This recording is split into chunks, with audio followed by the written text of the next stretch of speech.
জাতিসংঘের সামনে কার্যক্রম নিষিদ্ধ থাকা ছাত্রলীগ নেতাকে মেরে দাঁত ভেঙে দিয়েছে বিএনপির এক কর্মী। এই অভিযোগে তাকে গ্রেপ্তারও করেছে নিউ ইয়র্ক পুলিশ। বিএনপির যুক্তরাষ্ট্র শাখার নেতারা জানিয়েছেন, ওই ছাত্রলীগ নেতা এয়ারপোর্টে মহাসচিব মির্জা ফখরুল ইসলাম আলমগীরকে অকথ্য ভাষায় গালাগালি করেছে। সেই ক্ষোভ থেকে বিএনপির কর্মী রিয়াজ তাকে মেরে দুটি দাঁত ভেঙে দিয়েছে।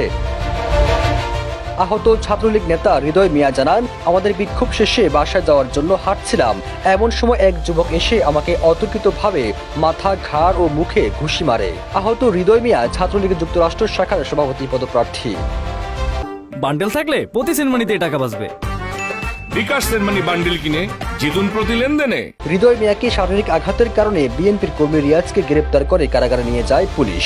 রিয়াজকে দ্রুত ছাড়িয়ে আনতে কাজ করছে যুক্তরাষ্ট্র বিএনপি।